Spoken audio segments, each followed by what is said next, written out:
Good morning, everyone, and welcome to the Pipe Report. Before I begin, I want to apologize. My nose is plugged. It's kind of funny. I have never in my life had allergies. And lately, like last few months, maybe even up to a year ago, my nose has been plugged a lot. And I'm not sick, and I don't know, it sucks. It really does suck. So I do apologize if my voice is a little distorted. But I want to talk about an article here, or rather a study, that concludes wind and solar power could meet 4/5 of U.S. electricity demand, study finds. And I think it's important to kind of go over my background and why I'm bringing this up, because I really don't talk about my background that much, but I have 4 degrees. I have an associate's in arts, an associate's in science, an associate's in applied science and process plant technology, and a bachelor's of applied science in energy management. My current profession is working in a refinery. So, needless to say, I do have background in the energy field. And I'm by no means an expert, but I do kind of have some knowledge of it that I guess a lot of people don't. And there are a lot of misconceptions regarding energy, especially clean energy. So, what I think I'm going to do, I will go over this article, of course, but I think I'm going to work on a new video monologue going over nuclear energy and whether it's good or bad. Because I think there is a big misconception regarding nuclear energy. People hear that and they right to think of terrorism. It's a weapon, for terror, or they think of Chernobyl. There we go. In Russia, and it's just damaging to environment, and it's not true. And there's a lot to go over here, but so my background here, before I go there, I understand why people want clean energy. A lot of people ask me, well, not a lot of people, but people that know my background ask me, do I believe in climate change? And the answer is yes. I believe in climate change because it has been happening for millions of years. It has been happening long before we were here, and it will continue to happen long after we are gone.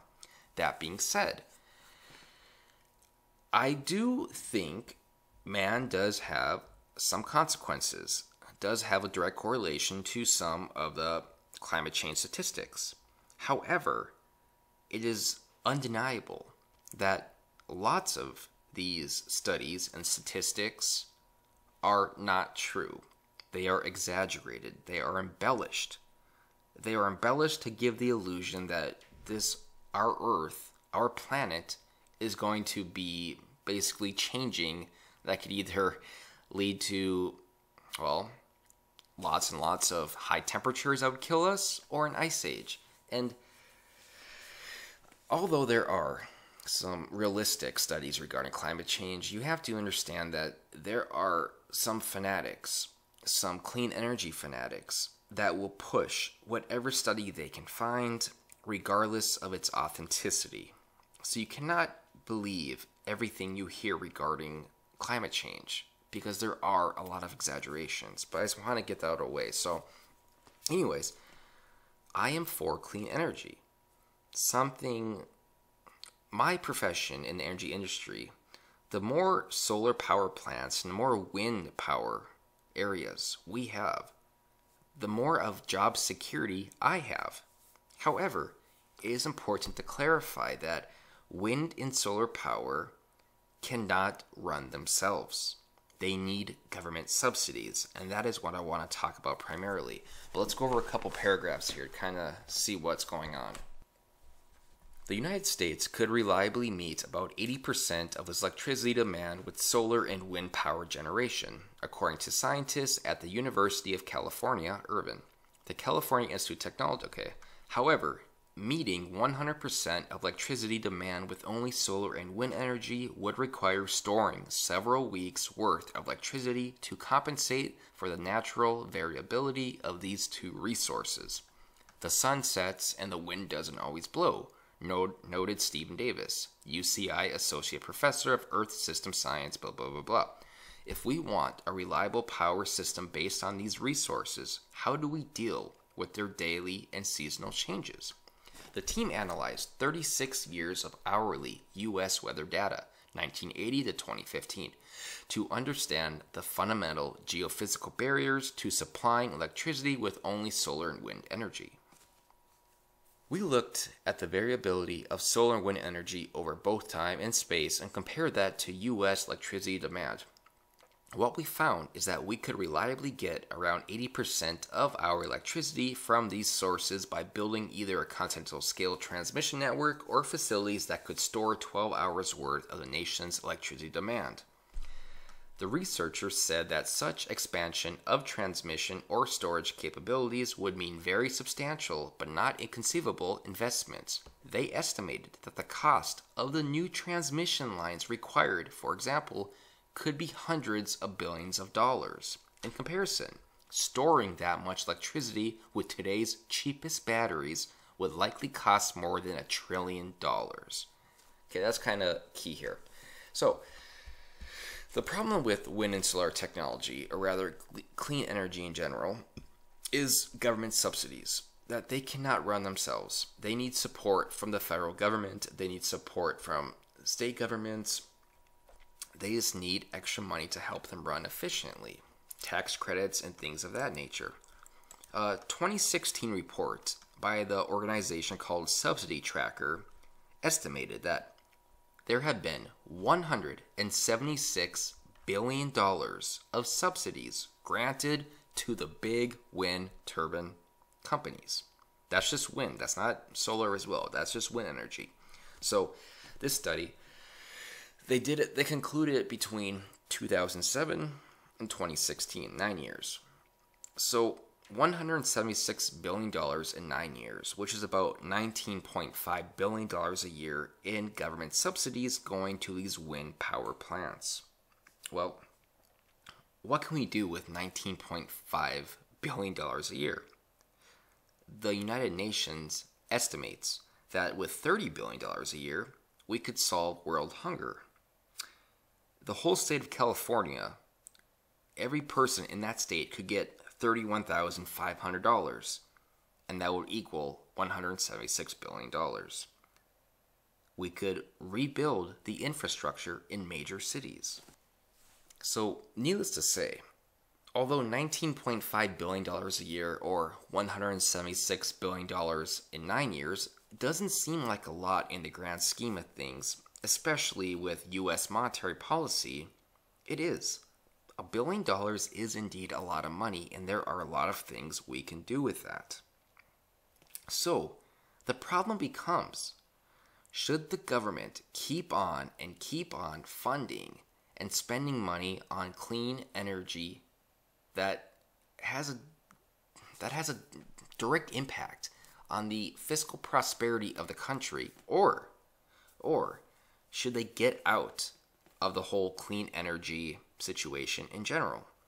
Well, my contention is that we should not do really any government subsidies. I am really against government subsidies. There may be some things we can subsidize, but here's the thing with that. If we would all of a sudden stop government subsidies with clean energy facilities, particularly in this case wind energy, a lot of people will be out of a job. Because, like I said before, wind plants and solar plants cannot produce enough. They are not efficient enough to be able to actually hire a lot of people. They are not efficient enough to run by themselves. So if we would remove the government subsidies, some plants would shut down. Most plants would have to lay people off. However, your electricity needs would get cheaper because subsidies actually it's like price control. When you actually remove subsidies, these organizations, these companies, they don't have anything to fall back on. So they are directly competing with their rivals being other wind power companies. So if they see one of their rivals lower their prices, well then they have to lower their prices to compete with that. And that is the free market in a nutshell, and that's why it's brilliant. But it's really hard because we haven't had a really truly free market in decades, but that's another topic. But anyways, so I am for clean energy, don't get me wrong. However, we are spending a lot of money on clean energy, and it's not as efficient as other areas of energy. And the reason I'm bringing that up is because, like I said, climate change is indeed real. However, there is really nothing we can do about it. Nothing we can do about it at all. So we can keep on trying to deviate away from our current path and go toward more clean energy, which is going to cost a lot because government subsidies and prices will go up. Or we can keep doing what we're doing using fossil fuels. Or we could also use nuclear energy. So these are all basically ways to look at this.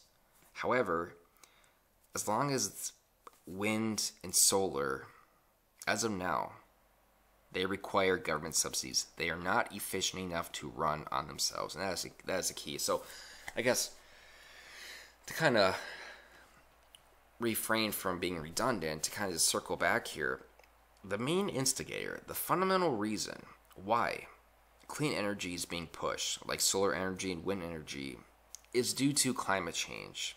It's because people think that unless we do something now, we're not going to have a planet in 50 years, 100 years, all these things. And they quote these studies and they quote these projections. And the fact is that we can't even predict the weather from a week from now. How can we predict it from 100 years from now?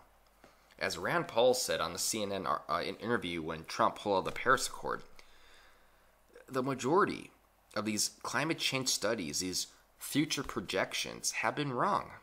These scientists had to keep on modulating their studies over and over because they have not been accurate. So basically, should we allow the fear of our planet being destroyed? Should we use that fear as the main instigator to push clean energy, even though it's raising prices due to government subsidies and actually costing the people more? Or should we stop government subsidies, which would lower prices? At the same time, though, you would see a decrease in jobs, you would see plants shut down, and instead try to truly be energy independent and focus all of our resources on all forms of energy. Not just clean energy, but clean energy and renewable energy and nuclear energy and everything like that. Personally, I go for the latter. America has the potential to be completely energy independent. If we would become energy independent, we could export a lot of our energy. We could get out of the Middle East. We could stop trading with Saudi Arabia. We could work on our foreign relations. We would save a lot of money that way. So, in conclusion here, clean energy is good, but there are side effects of it. They have a negative impact on society as a whole. And although I am for clean energy because, like I said, it's job security for me, we have to be honest that they cannot run without government subsidies. It's just the way of life. As of now, maybe in the future someday technology may change and maybe it will get better. But for now, it requires government subsidies. And again, I think I am going to start working on a video monologue going over nuclear energy because, like I said, there's a lot of misconceptions regarding nuclear energy that I think need to be addressed. And like I said, you'll be able to see my face again because most of you really miss it. Okay, so interesting study, and I mean, I'm ambivalent a little bit on it. You know, there's a lot to grasp. Because clean energy is important, but the only reason clean energy is being pushed this badly is due to climate change. And we know climate change is being embellished a lot. Projections have been wrong. I mean, studies have been wrong. It's just, we have to look at other scenarios as well. And I'm done.